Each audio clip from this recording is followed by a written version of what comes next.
শেখ আব্দুল্লাহ বিন আব্দুর রাজ্জাক তার বক্তব্য শুনবেন। মিরাজ নিয়ে তার সুন্দর একটা বক্তব্য রয়েছে। ইয়া ইবাদিয়াল্লাযীনা আমানু ইন্না আসসালামু আলাইকুম ওয়া রাহমাতুল্লাহি ওয়া বারাকাতুহু। আলহামদুলিল্লাহি ওয়াহদা, আসসালাতু ওয়াসসালামু আলা মান লা নাবিয়্যা বা'দা, আম্মা বা'দ। সুপ্রিয় দর্শক মণ্ডলী, আপনাদের সকলকে স্বাগতম জানাচ্ছি ইসলামিক স্পার্ক ইউটিউব চ্যানেলের নতুন একটি ভিডিওতে। আজকে আমরা যে বিষয়টা নিয়ে আলোচনা করব সেটা হচ্ছে রাসূল সাল্লাল্লাহু আলাইহি ওয়াসাল্লামের মিরাজে যে গিয়েছিলেন সেই ঘটনা নাকি এক মুহূর্তেই ঘটেছিল। এই বিষয়টা আমাদের সমাজে অনেকেই সেটাকে মানে। আসলে এর কোনো কোরআন এবং হাদিসের কোনো ভিত্তি নেই। আমরা ভিডিওতে বলেছি যে জাল হাদিস দুই রকমের হয়ে থাকে।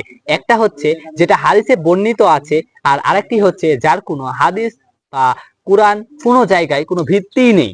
আসলে যেই ঘটনাটি আমাদের সমাজে প্রচার হয়ে যাচ্ছে এর কোনো হাদিসের কোনো হাদিস বা কোনো দলিল ভিত্তিক কোনো ভিত্তি নেই। রাসূল সাল্লাল্লাহু আলাইহি ওয়াসাল্লাম নাকি যখন মিরাজে গিয়েছিলেন, মিরাজ থেকে যখন ফিরে আসলেন তখন তিনি মিরাজে যাওয়ার পরে তিনি অজু করছিলেন। অজু করে তিনি মিরাজে যান। মিরাজ থেকে এসে দেখেন অজুর পানি এখনো গড়ে চলে যাচ্ছে, গড়ে পড়ছে, এবং তিনি দরজাতে বের হয়েছিলেন মিরাজে যাওয়ার পূর্বে। এসে দেখেন মিরাজ থেকে আসার পরে দেখেন দরজার শিকল নড়ছে। এসব অনেক কথা আমাদের সমাজে আমাদের বিভিন্ন বক্তারা রয়েছে, বিভিন্ন আলেম সমাজের আলেমরা রয়েছে যারা এসব ভণ্ডামো কিচ্ছা কাহিনী আমাদের মাঝে প্রচার করে যাচ্ছে। দেখেন রাসূল সাল্লাল্লাহু আলাইহি ওয়াসাল্লাম বলছেন, অতঃপর প্রভাতের পূর্বে আমি মক্কাতে আমার সাহাবাই কেরামদের কাছে উপস্থিত হলাম। সাহাবাই কেরামদের মধ্যে একজন সাহাবী, তিনি হচ্ছে আবু বকর রাদিয়াল্লাহু তাআলা আনহু, রাসূল সাল্লাল্লাহু আলাইহি ওয়াসাল্লামকে জিজ্ঞাসা করলেন, আপনাকে তো আমি রাতে দেখলাম না, আপনি কোথায় গিয়েছিলেন? দেখেন, রাতে দেখেনি, তার মানে রাসূল সাল্লাল্লাহু আলাইহি ওয়াসাল্লামকে তারা পাহারা দিত, কারণ কখন শত্রুরা কি করে বসে, এই কারণে তারা পাহারা দিত। তারা বলছেন যে রাসূল সাল্লাল্লাহু আলাইহি ওয়াসাল্লাম অনেক সময় ঘরে ছিলেন না, তার ঘরে মক্কাতে ছিলেন না। তাহলে আপনি আমি কিভাবেই বা বলছি যে এক মুহূর্তের মধ্যেই রাসূল সাল্লাল্লাহু আলাইহি ওয়াসাল্লামের মিরাজ ঘটেছিল?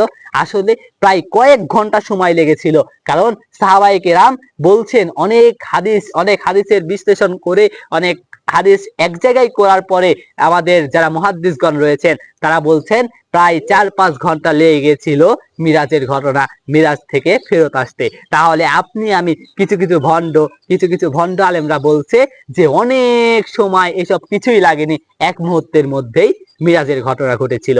আপনি প্রসিদ্ধ একজন আমাদের প্রখ্যাত একজন আলেম শেখ আব্দুল্লাহ বিন আব্দুর রাজ্জাক তার বক্তব্য শুনবেন। মিরাজ নিয়ে তার সুন্দর একটা বক্তব্য রয়েছে। তার বক্তব্য শুনলে আপনি বুঝতে পারবেন যে কত সুন্দরভাবে, কতক্ষণ লেগেছিল, এটা আপনি স্পষ্টভাবে বুঝতে পারবেন। তিনি সুন্দরভাবে, আমি হয়তো হাদিস এবং কোরআনে আয়াতের মাধ্যমে অত সুন্দরভাবে বলতে পারলাম না, কিন্তু তিনারা অনেক বড় আলেম, তাদের আলোচনা শুনলে আপনি সুন্দরভাবে বুঝতে পারবেন। দেখেন আল্লাহ তাআলা পবিত্র কোরআনে সূরা বানী ইসরাঈল 1 নম্বর আয়াতে বলছেন, সাব্বাহালিল্লাযী আসরা বিআবদিহি লাইলাম মিনাল মাসজিদিল হারামি ইলাল মাসজিদিল আকসা।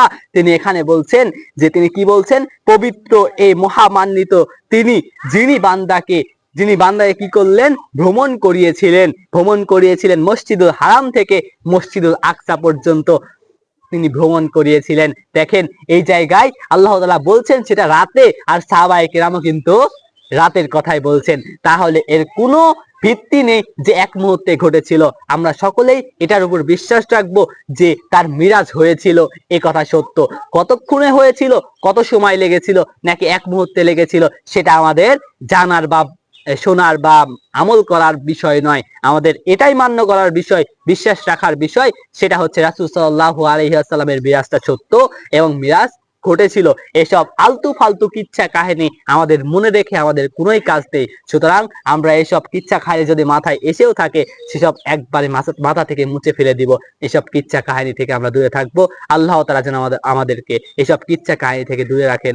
সকলে বলি আল্লাহুম্মা আমিন। এই ভিডিও থেকে যদি আপনি একটু উপকৃত হয়ে থাকেন, অবশ্যই চ্যানেলটা সাবস্ক্রাইব করবেন, আর নতুন নতুন ভিডিও পেতে লাইক, কমেন্ট, শেয়ার করে আমাদের পাশেই থাকবেন। ধন্যবাদ।